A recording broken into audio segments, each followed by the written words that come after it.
Bonsoir à tous, petite vidéo sympathique que je vous propose ce soir, je pense que vous allez l'apprécier.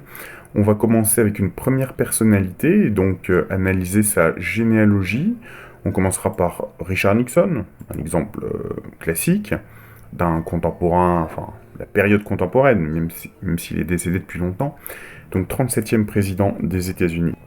En fait, je fais suite à ma vidéo de janvier 2020, petite étude analytique de nos élites, dans laquelle j'avais commencé à... déjà, je sous-entendais que la petite clique de gens qui nous dirigent, eh bien, ce sont en fait pas les mêmes personnes qui se reproduisent génération après génération. J'avais notamment démontré que certains dirigeants du CAC 40 avaient comme ancêtre des gens comme Charlemagne. Je vous laisse regarder la vidéo. Donc, qu'on ne me dise pas que je copie Bruno Le Salé, même si je l'apprécie. Avec sa vidéo, les stars politiciens descendent tous de sang royal, dans laquelle il avait un peu la même méthodologie, qui date du 20 novembre 2021. Donc celle-ci, en tout cas dont je vous parle, datait de janvier 2020. Donc on va continuer un petit peu sur cette lancée, parce que c'est extrêmement intéressant. Là, on va simplement faire un travail rigoureux, sourcé, puisque donc ce site Famous Skin est une source parmi d'autres valable. J'ai regardé un petit peu sur les forums de généalogistes. En fait, beaucoup ont critiqué sans savoir parce que il s'agit du site le plus connu, le plus spectaculaire, parce que ça met en avant des gens qui sont connus et on peut accéder à leur généalogie. Donc les critiques c'était pour ça notamment. Mais c'est une source parmi d'autres, je dirais pas primaire mais plutôt une source secondaire. Et en fait, ce qui est bien c'est que c'est une base de données d'entrée. Donc toute affirmation généalogique, enfin toute entrée qui est présente, si jamais il y a une erreur qui se glissait, eh bien tout ça est vérifiable par n'importe qui avec les sources qui sont données. Donc ce sont plutôt des entrées qui sont toutes vérifiables. Donc ce site avait été fondé par un généalogiste amateur, Rich Hall. Bah, écoutez, je vous propose de commencer et de regarder quels sont les noms un petit peu connus. Excusez-moi d'avance si il y en a qui passent à la trappe. Et en fait, quand on clique sur une personne relativement connue qui est en lien avec la personnalité qu'on étudie, ça nous dit exactement la relation qui existe et ça nous donne en fait l'arbre généalogique qui fait le lien avec cette personne. Donc c'est des arbres généalogiques, je sais pas si on peut dire séquentiels. C'est-à-dire on n'a pas toute la vision globale, enfin on pourrait le faire mais il faudrait un temps fou, peut-être d'ailleurs en utilisant les intelligences artificielles, mais là on peut consulter chaque lien particulier. Guillaume le Conquérant, c'est l'arrière-grand-père à la 27e génération de Nixon. On va ouvrir ça dans un autre onglet, on va regarder tout à l'heure. Le roi Robert Ier, Robert I, roi de France, 30e arrière-grand-père. Charlemagne, arrière-grand-père de 35e génération, pardon. Samuel Morse, alors il me semble que c'est bien celui qui a inventé le langage en morse. Donc, je vais essayer de vous traduire ça. Alors, premier cousin à la 11e génération par l'intermédiaire de Thomas Morse. Voilà. Là, je pense que je le dis de la façon généalogique, on va dire. Catherine Parr, 6e femme du roi Henri VIII. Elle est donc seconde cousine à la 12e génération par l'intermédiaire de Sir John Fogg, le roi Henri VIII, bien sûr, roi d'Angleterre. Troisième cousin à la 13e génération par l'intermédiaire de Richard Woodville. Samuel Adams, un des signataires de la Déclaration d'indépendance. Quatrième cousin à la 5e génération par l'intermédiaire de Isaac Perkins. Anne Boleyn, seconde femme du roi Henri VIII. Quatrième cousin à la 12e génération par l'intermédiaire de Catherine Pabenham. Jane Seymour, Seymour, je sais pas comment on dit. Troisième femme d'Henri VIII. Donc, quatrième cousine à la 12e génération, par l'intermédiaire de Catherine Pabenham. La reine Elisabeth Ier, donc reine d'Angleterre. Quatrième cousine à la 12e génération, eh bien, par l'intermédiaire de Richard Woodville. Ah, Johnny Carson, le présentateur TV des années 60-70, The Tonight Show. Cinquième cousin à la première génération par l'intermédiaire de Anthony Smith. Buffalo Bill. Cinquième cousin à la troisième génération par l'intermédiaire de George Maris. Mary Stuart, reine d'Écosse. Cinquième cousine à la 11e génération par l'intermédiaire de Richard Woodville, qui apparaît décidément dans pas mal de généalogiques. Jimmy Carter, 39e président des États-Unis, oui, sixième cousin par l'intermédiaire de Richard Morris. Lui, il était assez connu, je crois. Général Joseph Wheeler, armée confédérée, donc pendant la guerre civile américaine. Sixième cousin à la 4e génération par l'intermédiaire de Francis Nichols. Allen Dulles, plus intéressant. Cinquième directeur de la CIA. Donc septième cousin à la première génération par l'intermédiaire de George Maris. John Foster Dulles, 52e secrétaire d'État des États-Unis. Septième cousin à la première génération par l'intermédiaire de George Maris. James Garfield, 20e président américain.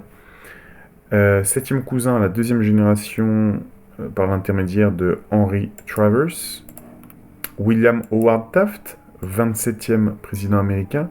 Septième cousin à la deuxième génération par l'intermédiaire de Ralph Hemingway. Ralph Waldo Emerson, poète américain. Septième cousin de deuxième génération par l'intermédiaire de Henry Howland. Lui aussi, il est connu, ce général-là. Samuel Colt, inventeur du revolver Colt. Septième cousin à la 4e génération par l'intermédiaire de Robert Foote. Princesse Diana, 8e cousine par l'intermédiaire de John Clayton. Bing Crosby, chanteur et acteur de cinéma. 8e cousin par l'intermédiaire de Henry Howland. Calvin Coolidge, 30e président des États-Unis. 8e cousin à la première génération par l'intermédiaire de Joseph Morse. Prince William, 8e cousin à la première génération par l'intermédiaire de John Clayton. Prince Harry, 8e cousin de première génération par l'intermédiaire de John Clayton. Franklin D. Roosevelt, 32e président américain. 8e cousin à la première génération par l'intermédiaire de Henry Howland. Sir Winston Churchill, Premier ministre du Royaume-Uni. 8e cousin à la première génération par l'intermédiaire de Lawrence Southwick. Herbert Hoover, 31e président américain. 8e cousin à la première génération par l'intermédiaire de Richard Sautel. Ernest Hemingway, écrivain, 8e cousin à la première génération par l'intermédiaire de Ralph Hemingway. Marilyn Monroe, figurez-vous, donc elle c'était une cousine contemporaine, du coup. 8e cousine à la première génération par l'intermédiaire de William Almy. Meryl Streep, actrice américaine ou britannique, je ne sais plus. 8e cousine à la première génération par l'intermédiaire de Henry Howland. Cindy Crawford, actrice top modèle, 8e cousine à la première génération via Joshua Hemingway. Ezra Pound, est-ce qu'on peut dire un anarchiste? Ouais, il me semble. Poète donc, 8e cousin à la première génération par l'intermédiaire de Christopher Hussey. Gerald Ford, 38e président américain, 8e cousin à la deuxième génération par l'intermédiaire de Henry Howland. Frank Lloyd Wright, le fameux architecte avec ses superbes villas. Huitième cousin à la seconde génération par l'intermédiaire de Francis Nichols. Norman Rockwell, excellent peintre qui a d'abord été publicitaire, il me semble. Est-ce qu'il est classé dans les hyperréalistes? Ça n'existait pas encore, mais c'est un précurseur de l'hyperréalisme, il me semble. Huitième cousin à la deuxième génération par l'intermédiaire de Henry Holland, toujours. Meghan Markle, tiens donc. Huitième cousine à la troisième génération par l'intermédiaire de Christopher Hussey. Charles Lewis Tiffany, celui qui a fondé la marque Tiffany & Co. Huitième cousin à la quatrième génération par l'intermédiaire de Thomas Morse. Ah, Barbara Pierce Bush, la femme en fait du père de Bush fils, donc la femme de George H.W. Bush. Neuvième cousine par l'intermédiaire de Richard Lippincott. Humphrey Bogart, acteur. Neuvième cousin par l'intermédiaire de Henry Holland. Taylor Swift, dites donc. Il n'y a pas de hasard. Neuvième cousine par l'intermédiaire de William Swift. Bette Davis, fameuse actrice hollywoodienne. Neuvième cousine via, donc par l'intermédiaire de Joseph Morse. Ah, voilà. George H.W. Bush, 41e, président des États-Unis. Neuvième cousin à la première génération par l'intermédiaire de Henry Travers. George W. Bush, l'abruti fils, 43e président américain. Neuvième cousin à la première génération par l'intermédiaire de Richard Lippincott. J.P. Morgan Jr., le fameux banquier américain, philanthrope, enfin surtout banquier. Neuvième cousin à la première génération par l'intermédiaire de Thomas Perkins. Mitt Romney, vous savez, le 70e gouverneur du Massachusetts, qui était à la candidature à la présidentielle, à un moment il me semble. Neuvième cousin à la première génération par l'intermédiaire de William Almy. Raquel Welch, l'actrice. Alec Baldwin, l'acteur hollywoodien également. Neuvième cousin à la première génération par l'intermédiaire de Thomas Newhall. David Carradine, vous savez, l'acteur qui avait été retrouvé pendu par sa cravate attachée au sexe dans son living room. Il avait probablement fait ce jeu sexuel et il était mort étouffé. Il jouait d'ailleurs dans un film Épouvante sur New York, dans lequel on voit des rituels qui datent des Incas et des Aztèques, avec le Quetzalcoatl, le serpent ailé. Anthony Perkins, tiens non, c'est l'acteur de Psychose, ça. Neuvième cousin, la première génération, par l'intermédiaire de Isaac Perkins. John Kerry, 68e secrétaire d'État américain. Neuvième cousin, la première génération, par l'intermédiaire de Thomas Cornell. Jeb Bush, 43e gouverneur de Floride. Neuvième cousin à la première génération, par l'intermédiaire de Richard Lippincott. Charlie Munger, très riche lui, vice-président de Berkshire Hathaway, avec notre fameux, comment il s'appelle, milliardaire qui est né à Omaha, là. Ça y est, j'ai un trou. Donc, neuvième cousin à la première génération, par l'intermédiaire de William Almy. Cecil B. DeMille, le fameux réalisateur d'Hollywood. Neuvième cousin à la première génération, par l'intermédiaire de Henry Holland. Mark Wahlberg, ouais, c'est un acteur, ça me dit quelque chose, ça. Liv Tyler, actrice. Neuvième cousine à la deuxième génération, par l'intermédiaire de Isaac Stearns. Tommy Lee, musicien. Neuvième cousin à la seconde génération, par l'intermédiaire de Joseph Morse. Richard Chamberlain, ouais, c'est un acteur aussi. Glenn Close. Tiens donc, Halle Berry, l'actrice dans James Bond, là notamment. Neuvième cousine à la troisième génération, par l'intermédiaire de Isaac Perkins. Bill Gates, fondateur de Microsoft. Neuvième cousin à la troisième génération, par l'intermédiaire de Thomas Cornell. Hop. J'ouvre peut-être des doublons là, hein, vous inquiétez pas, je ferai le tri juste après. Kevin Spacey, Tiens donc, l'acteur d'Hollywood, accusé de... Un neuvième cousin à la troisième génération par l'intermédiaire du révérend Stephen Batchelor. Billie Eilish, tiens donc, ça se rapproche. Neuvième cousine à la troisième génération par l'intermédiaire de William Almey. Tennessee Williams, écrivain. Dixième cousin par l'intermédiaire de Henry Briggs. Dick Cheney, tiens, l'ami de Bush.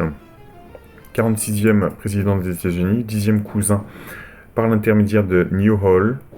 Ray Bradbury, auteur des Chroniques martiennes, auteur de science-fiction donc. Dixième cousin à la première génération par l'intermédiaire de Thomas Perkins. Walt Disney, dixième cousin à la première génération par l'intermédiaire de Robert Foote. Ok, on va s'arrêter là parce que ça fait déjà suffisamment d'arbres à observer, à regarder. Alors, voici la relation directe entre Richard Nixon et, vous vous souvenez, Guillaume le Conquérant, qui est son arrière-grand-père de la 27e génération. Donc, allons tout en bas. Et regardez, sur chaque entrée, je crois que c'est comme ça qu'on dit, vous pouvez cliquer sur la source. Donc tout ça est vérifiable, on peut vérifier d'ailleurs s'il y a des erreurs ou non.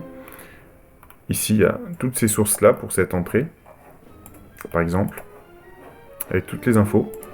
Donc, on va aller rapidement.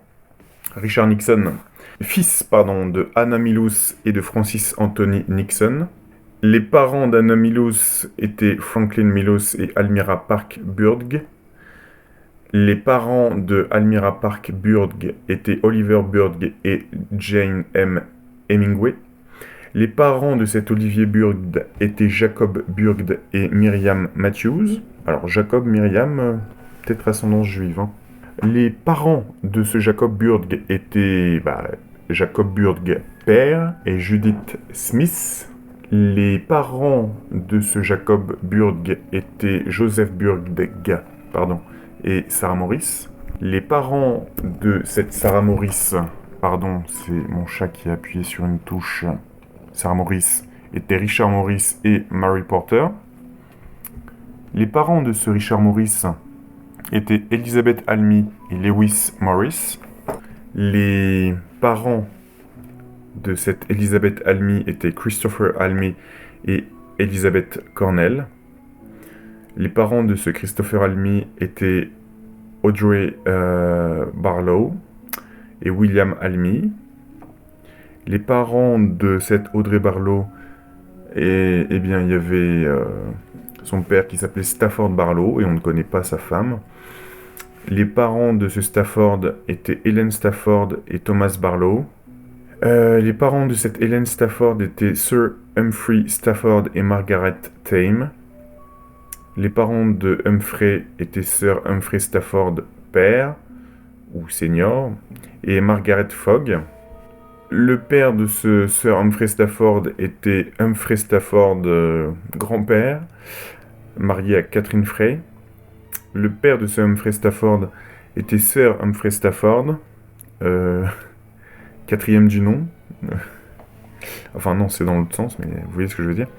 Femme de Eleanor Aylesbury. Les parents de ce Sir Humphrey Stafford étaient Sir Humphrey Stafford père et Elizabeth Birday. Les parents de ce Sir Humphrey Stafford, qui était le premier là du coup, c'était Maud de Hastan, mariée à Ralph Stafford. On a des noms français, on commence à avoir des noms qui ressemblent à des noms français là. Maud Trussell et Sir John de Hastan étaient les parents de Maud. Les parents de Maud Trussell étaient Maud de Saint-Philibert et Sir Warren Trussell. Les parents de cette Maud étaient Ada de Bottetourt et Sir John de Saint-Philibert. Les parents de cette Ada étaient Maud Fitz-Thomas, je crois que c'était des Français ça, qui étaient dans l'entourage ou des descendants de l'entourage de Guillaume le Conquérant, il me semble. Mariée à John de Bottetourt. Les parents de cette Maud, c'était Béatrice de Beauchamp, avec son mari Thomas Fitz-Otto. Les parents de cette Béatrice étaient Ida Longuespée et Sir William de Beauchamp. Les parents de cette Ida étaient Sir William Longspee et Ella of Salisbury. Les parents de ce William Longspee étaient Henri II, roi d'Angleterre, avec Ida de Tony. Les parents de ce Henri II étaient Maude d'Angleterre et Geoffrey Plantagenet, vous savez, la fameuse famille Plantagenet, dont la devise est Honi soit qui mal y pense, il me semble. Les parents de cette Maude étaient Henri Ier, roi d'Angleterre, avec Maude d'Écosse. Et les parents d'Henri Ier, c'était Guillaume le Conquérant, qu'il a eu avec Mathilda de Flandre.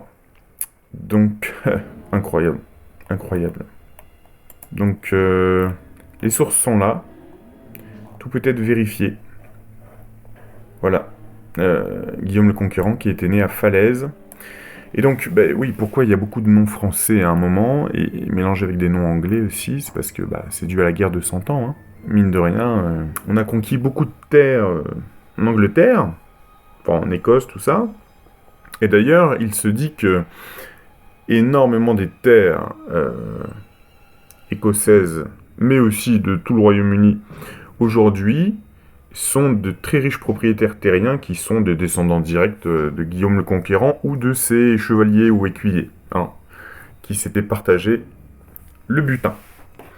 Alors, on va passer au lien direct entre Richard Nixon et le roi Robert Ier, roi de France. Alors, Robert Ier, j'avoue que c'est un petit peu flou dans ma tête. C'était qui, Robert Ier? Roi des Francs, ah oui. Inhumé en l'abbaye Sainte-Colombe fondée par le roi des Francs Clotaire II en 620. Très bien. Il a épousé Béatrice de Vermandois. Il est né vers 860 et mort le 15 juin 923 à Soissons. Très bien. Je me souvenais plus de ce roi français. Donc voici le lien entre Richard Nixon et Robert Ier. Donc ici, on a... ça commence aussi avec les Milous, les Burg, les Morris, les Almé, les Stafford. On a beaucoup de points communs avec William le Conquérant. Et vous allez me dire, c'est un petit peu normal. Donc vous pouvez télécharger à chaque fois les arbres généalogiques et toujours consulter les nombreuses sources. Voilà. Donc, continuons. La relation entre Richard Nixon et Charlemagne, roi des Francs. On va le faire dans le sens inverse, là. Charlemagne, qui était marié à Hildegarde de Winsgouw, je sais pas si c'était un nom belge, ça. Enfin, de l'actuelle Belgique. Père de Pépin, roi d'Italie, qui était lui-même père de Bernard d'Italie, marié à Cunégonde de Laon. Bernard était père de Pépin de Vermandois, qui était lui-même père de Herbert Ier de Vermandois, marié à Bertha de Morvois, qui étaient les parents de Béatrice de Vermandois, marié à Robert Ier, roi de France, qui étaient les parents de Hugues le Grand, marié à Hedwig de Saxonie, qui étaient les parents de Hugues Capet, marié à Adélaïde d'Aquitaine, qui étaient les parents de Robert II, roi de France, et sa femme était Constance d'Arles, qui étaient les parents de Henri Ier, roi de France, avec sa femme Anne de Kiev, donc l'actuelle Ukraine. C'était les parents de Hugues Ier de Vermandois, marié à Adèle de Vermandois. C'était les parents d'Isabelle de Vermandois, mariée à William de Warenne, qui étaient les parents de Gundred de Warenne, ou de Varennes, marié à William Ier de Lancaster, qui étaient les parents de William II de Lancaster, et sa femme Awise de Studeville, qui étaient les parents de Awise de Lancaster, marié à Gilbert Fitzroger. Alors, je sais pas, il faudrait des linguistes, là, ou des historiens des langues, mais on a commencé apparemment à mélanger les mots anglais et français lors de la guerre de 100 ans, j'imagine. Donc Fitz-Roger, ça doit vouloir dire le fils de Roger, je pense. Donc Awys de Lancaster et Gilbert étaient les parents de Awys de Lancaster, fille, qui était mariée à Peter II de Bruce, qui étaient les parents de Agnès de Bruce, mariée à Walter de Fauconberge, qui étaient les parents de Anis de Fauconberge, mariée à Sir Nicholas Enghien, qui étaient les parents de Sir John d'Enghien, on va dire, marié à Joanne Perval, qui étaient les parents d'Elisabeth d'Enghien et qui était mariée à Sir Lawrence de Pabenham, qui étaient les parents de Catherine Pabenham, mariée à Sir Thomas Aylesbury, qui étaient les parents de Eleanor Aylesbury, mariée à Sir Humphrey Stafford, etc., etc. Ensuite, on a les Barlow, les Almy, les Morris, les Burgh, pour arriver à Anna Milous, qui était la mère de Richard Nixon, 37e président des États-Unis. Ici, on a la relation directe de Richard Nixon avec Samuel Morse. Donc, Richard Nixon, il est ici. Donc, on remonte, pareil, Milous, Burgh, Hemingway, Morse, famille Morse. Donc, on avait Thomas Morse, qui était le père de Richard Morse et du révérend Thomas Morse, qui a enfanté Samuel Morse, qui a inventé, il me semble, eh bien, le Morse. On va regarder ça, quand même, pour pas mourir bête. Voilà, développeur d'un télégraphe électrique et d'un alphabet qui portent tous deux son nom. Relation directe ici entre Catherine Parr et Richard Nixon. Ici entre le roi Henri VIII. Là, c'est assez clair, vu comme ça. Faut pas remonter très loin. Richard Nixon, Anna Milous, Almira Park Burgh, Maurice, Almy, famille Almy, Barlow, comme tout à l'heure. Stafford, Fogg, Alice Haute, Joanne Woodville, qui était la fille de Richard Woodville et de Joanne Bedlingsgate, qui ont eu aussi comme enfant Sir Richard Woodville, qui s'est marié avec Jacquetta de Luxembourg, qui ont eu Elizabeth Woodville, mariée à Édouard IV, roi d'Angleterre, qui ont eu pour enfant Elizabeth d'York, mariée à Henri VII, roi d'Angleterre, qui a eu comme enfant le roi Henri VIII, roi d'Angleterre. Vous voyez ? C'est propre, c'est net. Ici, la relation directe de descendance entre Nixon et Samuel Adams, signataire de la déclaration d'indépendance. Donc, le point commun, c'est ce Isaac Perkins, qui a eu, comme enfant Isaac Perkins et Abraham Perkins. Et du côté d'Abraham, on a Samuel Adams, qui est un descendant. Et donc, Isaac Perkins a eu un fils qui avait le même nom. Et la descendance de ce frère-là, donc d'Isaac Perkins, dans cette descendance, on a Richard Nixon. Voilà comment sont faits les liens. Anne Boleyn ici. Vous avez compris le principe, C'est plus qu'intéressant. Alors imaginez si on pouvait, on peut, c'est juste du temps, combiner tout ça, toutes ces informations, recouper si possible, les mettre dans ChatGPT ou n'importe quelle IA et relier ça aussi à des récits historiques qu'on a qui nous disent un petit peu qui étaient ces personnes, est-ce qu'elles étaient connues à leur époque, quel était le contexte. Ça serait hyper intéressant d'avoir une vision d'ensemble. Donc par exemple, un ChatGPT qui n'est pas capable de tout, faut le prendre pourquoi il est capable. Voilà, je mets par exemple tout un listing de personnes et qui de ces personnes ont été connues dans l'histoire et pourquoi. Donc il explique pourquoi était connue chacune des personnes qu'il a sélectionnées. Donc vous voyez ce que je vous disais tout à l'heure, le nom Fitz-Otto, c'était un nom français entre guillemets. C'était un noble normand qui a vécu à l'époque de William le Conquérant. Et c'est hyper intéressant au niveau de l'origine de ces noms-là. Ça veut sûrement dire fils d'Otto. Donc ça doit être je sais pas comment on dit, du franc. Donc Otto, c'est des types de prénoms soit germaniques, soit scandinaves. Donc avec des descendances directes, probablement des Vikings ou des Visigoths ou des Ostrogoths. Voilà, enfin tout ça est extrêmement intéressant. Vous voyez, on a de bonnes petites infos, hein. Géoffrey Plantagenet, par exemple. Je ne savais pas qui était moi exactement Géoffrey Plantagenet. Ben, en quelques secondes, ChatGPT nous dit c'était le comte d'Anjou et le père d'Henri II. Il est considéré comme le fondateur de la dynastie des Plantagenets qui a régné sur l'Angleterre de 1154 à 1485. Mathilda des Flandres, qu'on a abordée tout à l'heure, elle était la reine consort de de Guillaume le Conquérant, pardon. Et donc la première reine consort normande d'Angleterre.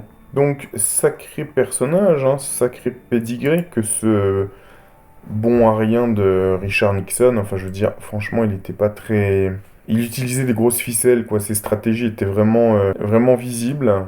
Probablement membre du Bohemian Grove. Membre du Bohemian Grove. On a une photo d'une des réunions au Bohemian Grove. Donc, est-ce que vous voyez que il y a beaucoup moins de hasard qu'on nous laisse penser? Est-ce que vous avez vu le nombre de présidents américains qui sont quelque part du même ADN que lui? C'est impressionnant, hein. Je vous en ai cité au moins 5 ou 6, en dehors des secrétaires d'État, etc. Et donc, ce Richard Nixon, il y a un lien direct aujourd'hui avec des gens comme Billie Eilish. Ah, c'est sûr qu'on est passé de conservateur à dégénéré, hein. Ça, c'est sûr que là-dessus, l'ADN se change un petit peu, mais bon. Kevin Spacey, ouais. Bill Gates. Tiens, intéressant, là, on va se pencher un peu là-dessus. Ok. Donc, Thomas Cornell, avec sa femme Rebecca Briggs. Alors, ils ont vécu à quelle époque, eux? Voilà, début 19e siècle. Donc, eux, ils ont eu 2 enfants. D'un côté, Elizabeth Cornell, et de l'autre, Rebecca Cornell. Donc, du côté d'Elizabeth... Ah mais, incroyable, là. Vous voyez qu'on a les mêmes patronymes. Burg, Hemingway, Milous, que tout à l'heure.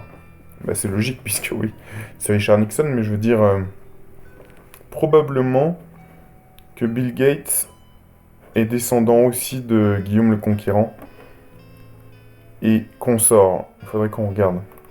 Donc, de ce côté-là, du côté d'Elizabeth Cornell, la fille de ce couple-là, on a eu Richard Nixon.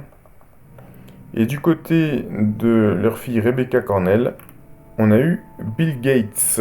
D'ailleurs, ses parents, ses arrière-grands-parents, ses grands-parents, ses arrière-grands-parents s'appellent Maxwell. Est-ce qu'il y aura un rapport avec la compagne d'Epstein, dont le père était ce magnat de la presse britannique, probablement agent du Mossad? Il faudrait regarder tout ça.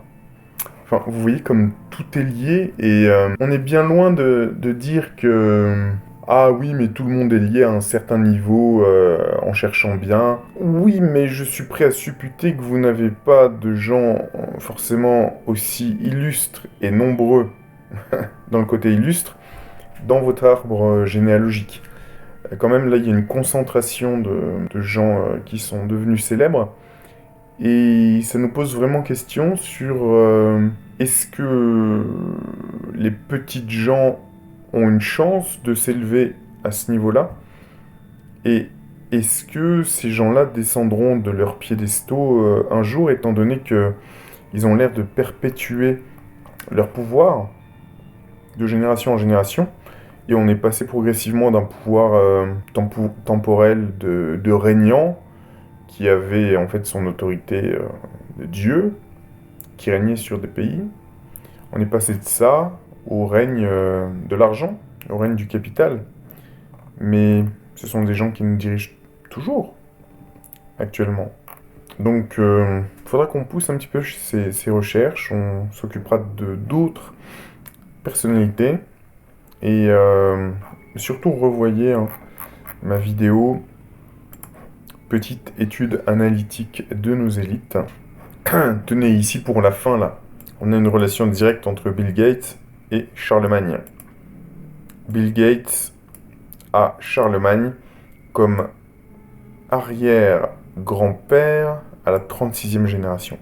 On a les Gates, les Maxwell, les Woodworth, les Brush, Phillips, Appleton, Evrard, Cornish, Hunt, Pech, Fitzwalter, Fitzrobert, Saint-Lise, de Northumberland, famille de Lens, de Louvain, comte de Louvain. Ouais, donc c'est des Français tout ça.